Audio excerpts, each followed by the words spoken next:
So one of the things, I was talking about Dr. David Buss, there's this test called the dark triad test, which again, anything important like this, nobody ever learned it in school because schools are too stupid to take real powerful science and apply it to life. But the dark triad is a worldview barometer for everybody watching. You can take it. There's a different free dark triad tests online. It tests for three main traits, negative qualities: narcissism, Machiavellianism, and being psychotic. And I've personally tested thousands and thousands of people. It's the most accurate test. And what happens, narcissism, okay? One of the symptoms of a narcissist, it's not just like, oh, I like to look in the mirror, right? That's what we think of narcissist. One of the classic symptoms is very thin-skinned. They're always offended. If you have a friend that anything you say constructively, they fall apart, it's almost always narcissism. Even if they're introverted, there's multiple forms. There's introverted narcissism, extroverted, exploitative, all these different sub-facets of narcissism. But we live in a society that's very narcissistic. You're told like, oh, everybody's a winner. No, not everybody's a winner. That's like saying everybody's blonde. There's a definition of what blonde is. Blonde is like this yellowish hair. So you lose meaning when you start going, everybody's blonde. Well, everybody doesn't win. And the sooner you wake up to that biology is ruthless, man, then you get a little fear in you. And when you get a little fear in you, you start listening.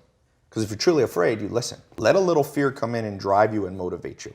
Now, when I was about, I don't know, early 20s, I was in Mississippi with these 5 mentors, a guy, Alan Nation, Gary Townsend, Dr. Gordon Hazard, all these guys I really looked up to. They were like 60 years old.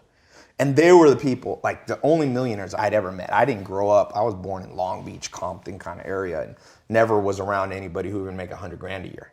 So I meet these guys. They're like, come, we're going on a hunting trip in Mississippi. I go down there and, you know, we're in these lodges, cabins, and then we're having hot dogs over the fire. And they start drinking a little bit. They were normally nice, you know, kind of Southerners. And they kind of got me. They're like, so what do you want to do, man? And I was like, I want to be an entrepreneur. And they're like, oh, really? And they go, what does IRR mean? And I was like, I have no idea. It means Like, I didn't know that it meant internal rate of return, right?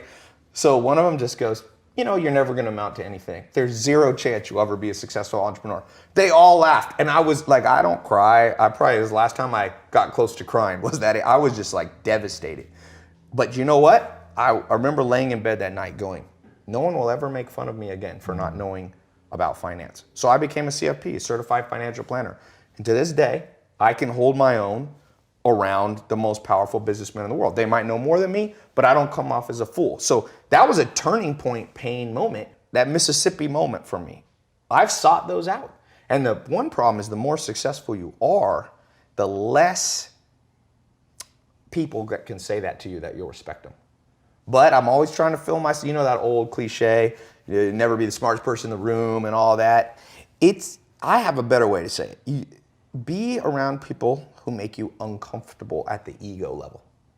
When you feel uncomfortable in settings, that is when the learning, it's not just who's smarter, because sometimes smarter people don't help you. There's many forms of IQ, there's emotional, you know, but get around someone where you're like, I kinda don't fit in.